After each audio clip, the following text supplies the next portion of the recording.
kebaikannya kiranya mengalir bagi tiap kita saat ini.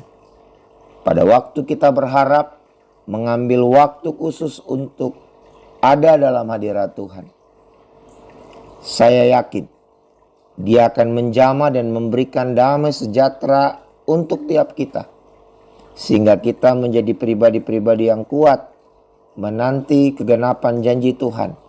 Percaya bahwa pertolongannya tidak akan pernah terlambat dan selalu Dia beri yang terbaik buat kita yang berharap dan percaya kepadanya. Saya mengajak kita untuk merenungkan kebenaran firman Tuhan terambil dari kisah Rut. Saya mau baca Rut pasal yang pertama, ayat yang pertama dimulai. Lembaga Alkitab Indonesia memberikan judul pada bagian ini Rut dan Naomi. Pada zaman para hakim memerintah, ada kelaparan di tanah Israel. Lalu pergilah seorang dari Betlehem Yehuda beserta istrinya dan kedua anaknya laki-laki ke daerah Moab untuk menetap di sana sebagai orang asing. Jadi pada zaman para hakim, Tuhan meluaskan sesuatu yang pahit, yaitu kelaparan di tanah Israel.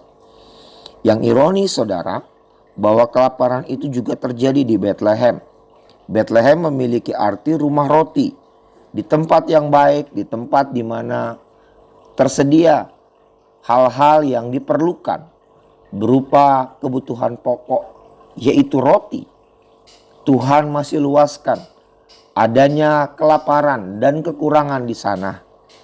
Lalu ada satu keluarga yang memilih untuk keluar, tidak tinggal bersama, tapi memilih menjadi orang asing.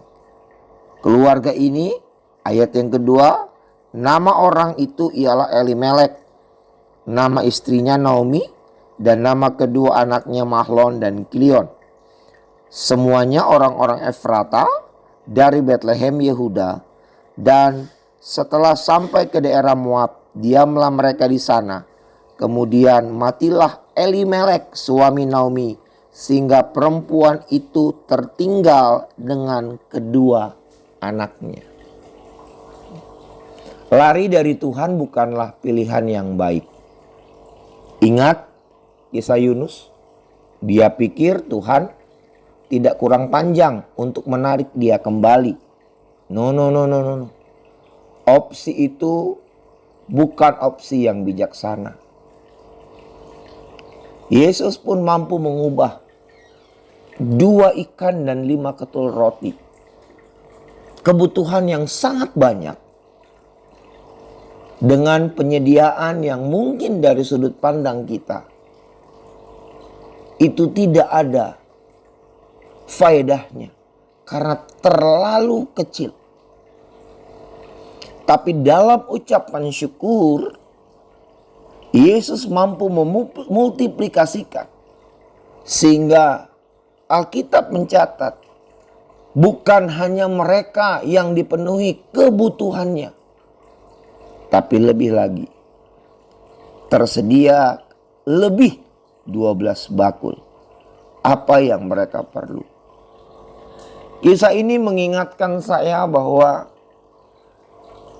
hal terpenting di kehidupan ini, kita menetapkan posisi kita benar di hadapan Tuhan. Kata yang sederhana, jangan sekali-kali tinggalkan Tuhan. Kalau kita menetapkan posisi kita benar di hadapan Tuhan, maka refleksi yang akan terlihat dalam kehidupan tiap kita adalah kita memiliki waktu khusus. Sekolah minggu aja punya nyanyian Bapak Ibu. Baca kitab suci, doa tiap hari, doa tiap hari, doa tiap hari. Baca kitab suci, doa tiap hari kalau mau tumbuh. Ini kunci. Kalau kita mengerti bahwa Tuhan karena baiknya bukan berarti Dia tidak mengizinkan terik matahari menyinari bumi. Bukan karena Dia kurang baik maka Tuhan luaskan, ada badai dan hujan. Sudah bayar tol, jalan bebas hambatan, bukan berarti tidak kena macet. Tapi satu yang dia janjikan buat orang yang percaya, buat saudara dan saya, orang yang diberkati, bahwa dalam segala situasi, Ia memberikan kekuatan, hikmat dan penyertaannya buat tiap kita. Sekali lagi, ada kekuatan, ada hikmat sehingga kita tidak memutuskan sesuatu yang salah. Kalau kita salah di hadapan Tuhan, efeknya pun kita jadi negatif dengan sesama. Terlebih, Tuhan berikan kita damai sejahtera. Udah dikasih kemampuan, dikasih petunjuk, dikasih lagi ketenangan. Sehingga waktu kita melangkah, kita nggak pernah rasa hidup kalut dan penuh kekhawatiran. Itu sebabnya jangan seperti Elimelek.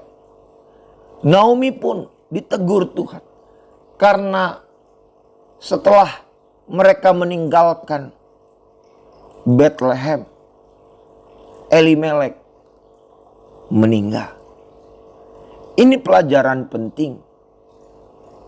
Lari dari Tuhan bukan opsi bijaksana.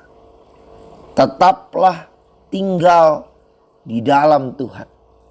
Apapun keadaanmu saat ini, apapun kondisimu, seberat apapun rintangan dan beban yang kau pikul pada hari ini, tetapkanlah posisimu benar di hadapan Tuhan. Dan kalau kita melakukan itu, maka yakinlah ada jalan yang Tuhan buat untuk saudara dan saya. Selamat pagi, Tuhan Yesus memberkati. Amin.